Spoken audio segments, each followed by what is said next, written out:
hey, I'm out working out, doing my walk this morning, and this just came to me. And because someone, we were talking about why did I write the 8-week divorce detox, and I told them how it was things I wish I knew, resources I wish I had, invitations to resources I wish I had when I went through my divorce.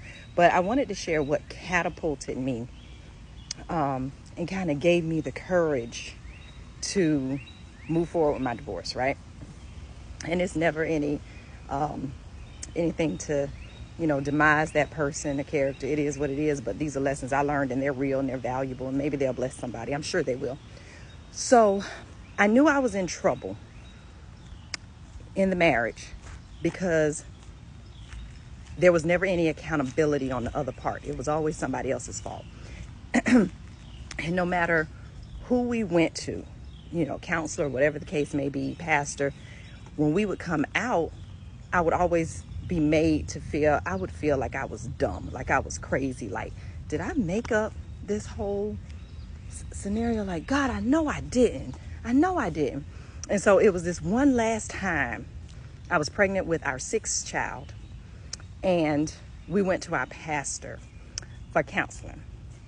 And I never forget this Saturday afternoon, and we went to the counselor, and to pastor. And as we were walking out,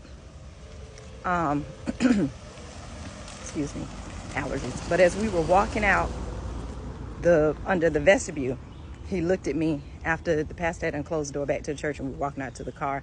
I was walking behind him, and I was feeling so low because I felt like everything that I had said was like, oh, you're overreacting.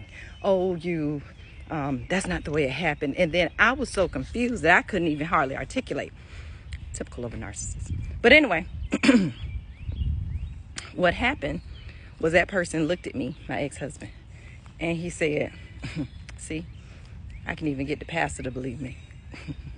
Smirked and walked onto the car, and I stopped, like literally, and was standing there like, oh my God. Right? So when that happened, it totally duped me, right? And I was desperate to find out or make sure that I wasn't crazy. I was like desperate. It was so crazy. And there was a guy in our church. He was a minister. He was in law enforcement.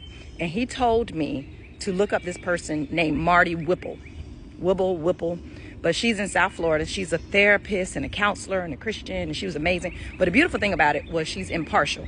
So she knew nothing about me, nothing about him, and whatever. And I was desperate to see a counselor or speak to someone that didn't know me.